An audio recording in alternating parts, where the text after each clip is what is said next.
everybody, it's Rachel with Snapdoodle Toys. Are you a big Disney fan? Are you highly competitive like me? Do you want to prove to all of your family and friends that you're smarter than them? Then you should challenge them to a game of Disney trivia. This is a 6-player game meant for people of all ages. Each player gets one of these characters, it's a Disney character, and you're going to take turns spinning this wheel and moving across the board. When you move across the board, you're going to land on spaces that are outlined in different colors. So once you land on a space, someone else will read you a trivia card with a question that matches that color. And you're trying to answer one question of each color correctly and make it to the end of the board first. So I mentioned that there's different colors on the board, and those correspond to different trivia questions.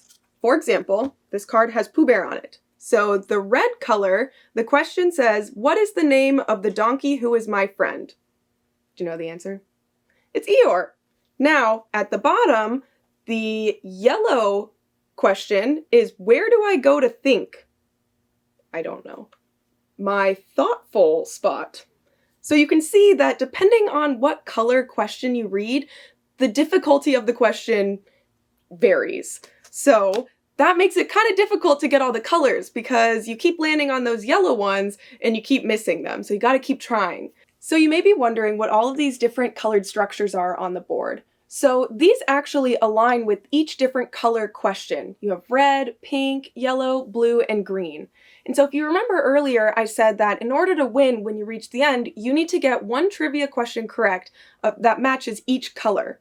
So you might start to see how there is kind of an element of luck to this game because it depends on what spaces you land on to see what color question you get asked. So that's what's nice about these pieces. They're called points of interest. And if you land on this space, you can actually teleport to another point of interest.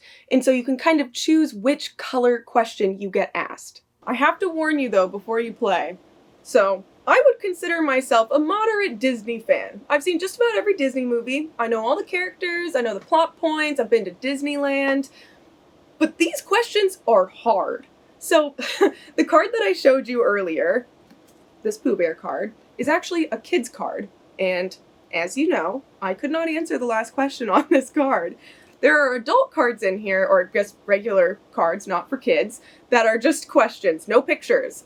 And those cards are very challenging. I actually played this game with my family last week, and like me, they're all very competitive, and they also went into the game feeling pretty confident in their abilities to answer these questions right. They didn't, similar to me, but that's not what's important. What's important is that we had a great time playing. And this game is kind of a competitive game, but we actually ended up playing in a much more cooperative way because we were discussing and debating the different questions on the cards. So it turned out great. One more thing that I love about this game is that you actually don't really need the board to play. It's great just to kind of read through some of the cards with friends or family when you're just hanging out. So if you think you're a real Disney fan and you're ready to put that to the challenge, make sure to check out Disney Trivia. Be sure to like and subscribe so you don't miss any more game review videos. It's good. That was good.